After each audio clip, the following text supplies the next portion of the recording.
Alright, alright, and we're back for discussion 2-3, Advanced Periodic Trends.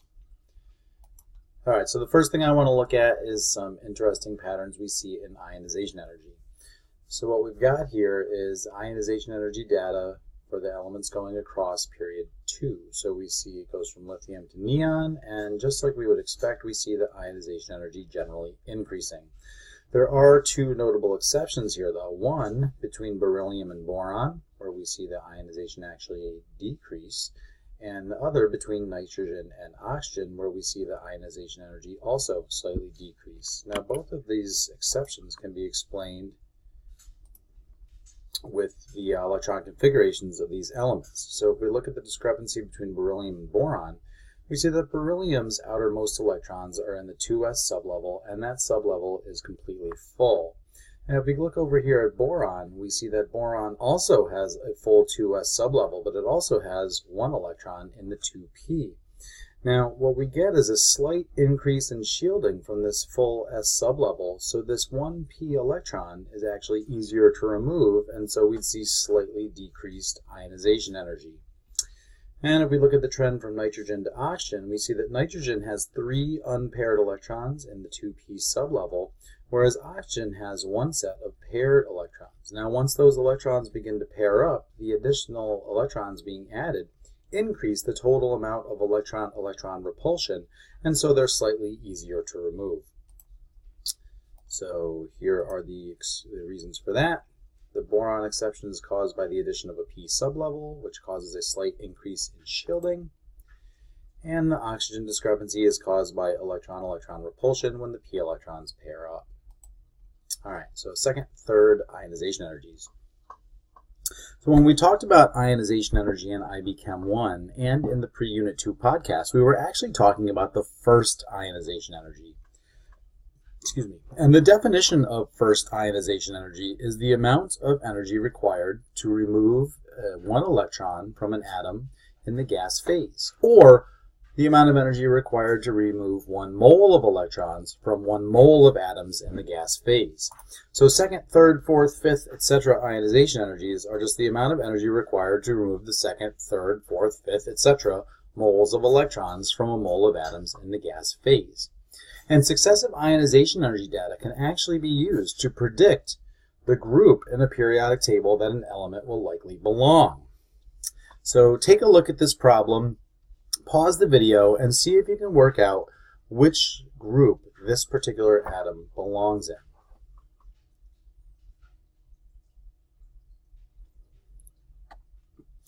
Alright, so when I look at this data, I see the first ionization energy is 900 kilojoules per mole. The second ionization energy is 1,760 kilojoules per mole, and the third is 15,000. So we see a really large jump from the second ionization energy to the third. Now that tells us that this element will belong in group 2 because we see that huge jump after the second ionization energy. So if we look at the periodic table, all the elements in group 2 have 2 valence electrons. Now, magnesium, for instance, can lose 1 electron rather easily, and it can lose the second electron very easily. But once it has lost those 2 electrons, it will have a noble gas electron configuration. In this case, the same electron configuration as neon. Now, once you have a noble gas electron configuration, you have a full outer shell of 8 valence electrons, and so they're exceptionally stable. So we would expect it to be incredibly hard to remove a third electron from the magnesium ion because that would be breaking up a full valence shell. Okay, so let's look at this problem. It says if you were to examine the successive ionization energies for vanadium, what would you expect to see given that oxidation states 2 through 5 exist for this atom?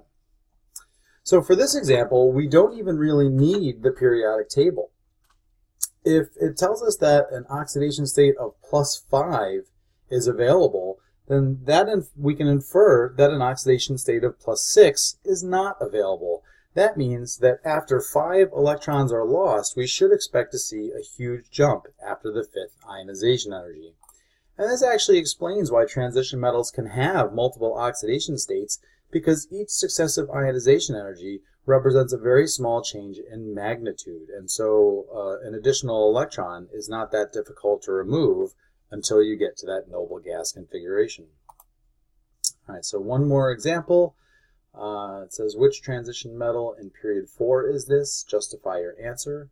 So you have to make sure when you answer these IB questions that you answer the entire question. So what I want you to do is give me the identity of the metal and a justification for your answer. So pause the video, take a moment to do that.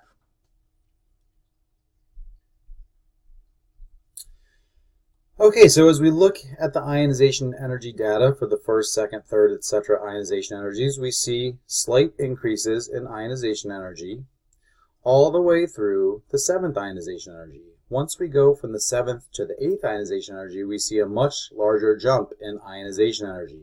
That tells us that this element, this metal, can lose 7 electrons before gaining its noble gas electron configuration, which tells us that the metal in question is manganese. If we look at manganese, it can lose 1, 2, 3, 4, 5, 6, 7 electrons before it reaches its noble gas electron configuration. So we'd expect to see a very large jump in ionization energy after 7 electrons are lost, which is exactly what we do see. Okay, ionic radius. Now, anions will always have a larger radius than their parent atoms. So in this case, the chloride ion will be larger than the chlorine atom. And the reason is greater electron repulsion. As we add electrons to the atom, we increase the total number of electrons and increase the total amount of repulsion. So the entire electron cloud will spread out a little bit, making the ion bigger.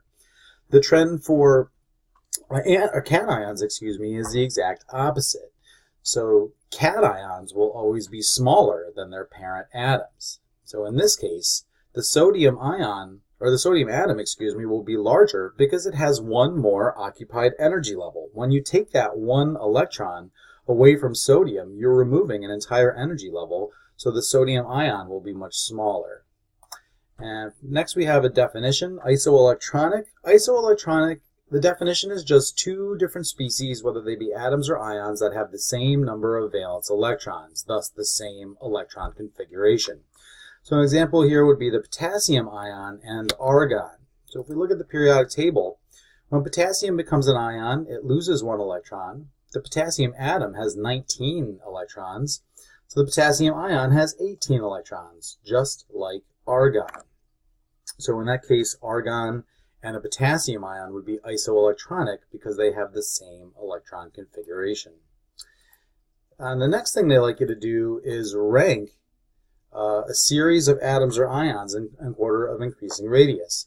Now, since cations are the smallest species and anions are generally the largest species, we know that the cations will be the smallest and the anions will be the largest. Now, the noble gases generally fit right into the middle. So now we know that either the calcium ion or the potassium ion will be the smallest species. Now, when you have 2 adjacent metal cations in the periodic table, the trend for atomic radius will hold true. So since calcium is 1 box to the right of potassium, it will have a smaller ionic radius than potassium. And when we look at the anions, we know that the anions are larger because they gain electrons. So the more electrons that are gained, the larger the radius will be. So the chloride ion has gained 1 electron, and the sulfide ion has gained 2. So the order of increasing radius will show the calcium ion is the smallest, followed by the potassium ion, with the argon atom in the middle, followed by the chloride ion, and then the sulfide ion. Okay, so in general, with ionic radius, the radius of an anion is roughly twice as big as the radius of its parent atom. And for cations, the radius of the cation will be roughly half the radius of its parent atom. So this is just a visual representation. Okay, now let's talk about reactivity of alkali metals. If you recall, alkali metals are all the metals in group 1. They include lithium, sodium, potassium, rubidium, cesium, and francium. Now the trend in reactivity down the group is one of increasing. And that made little sense. The trend increases going down the group. The reason why has to do with ionization energy. As we go down the group, ionization energy decreases, meaning it's easier to remove an electron from those atoms. So since these metals react by losing electrons, the more easy it is to lose the electron, the more reactive they become. And we'll also talk about the melting point of alkali metals. Now this has to do with the nature of metallic bonding, which we'll talk about a little bit more in Unit 4. But since there are trends in the periodic table, I feel like it's a good idea to talk about it here. So for the melting point of alkali metals, the trend going down the group is that the melting point decreases. And the reason why is because of the shielding effect. As energy levels are added, the metal nuclei will have weaker attraction to the mobile electrons that hold the whole thing together. And again, I will explain metallic bonding in a subsequent unit.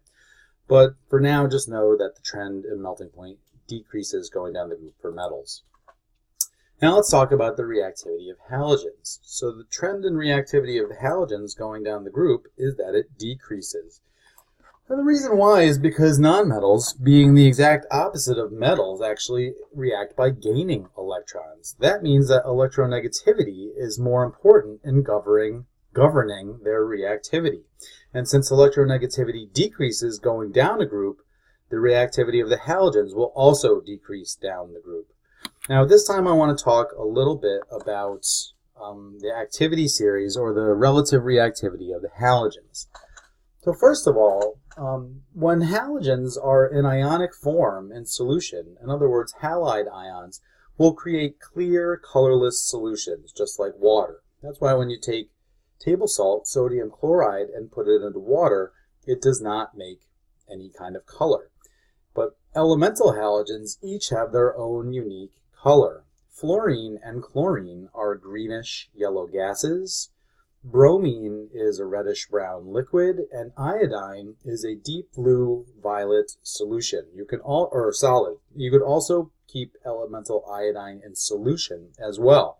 Now, if it's a solution of elemental iodine, you'll see it written as I2 aqueous because the halogens are diatomic molecules.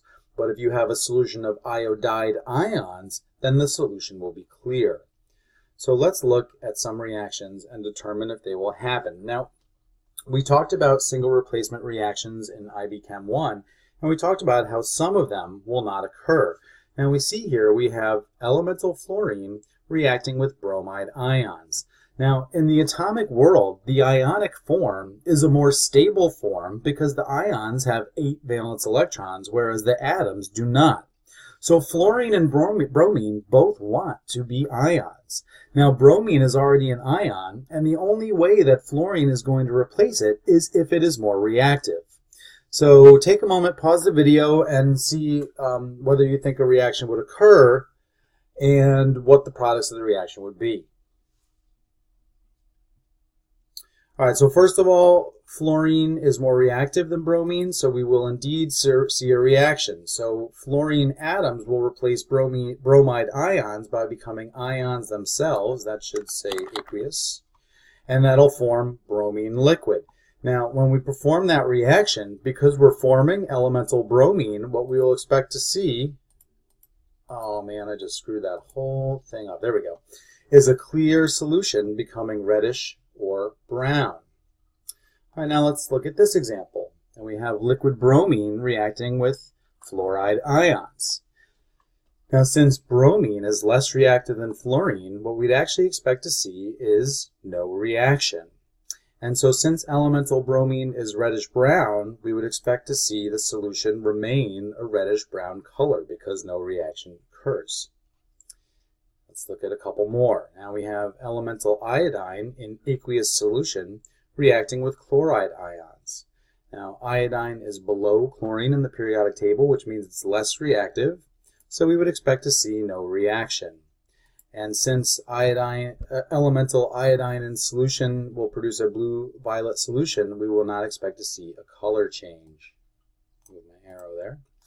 And finally, take a moment, pause the video, and see if you can determine if a reaction will occur between elemental chlorine and iodine ions, and if so, what would the products of the reaction be, and what would you expect to see in terms of color change?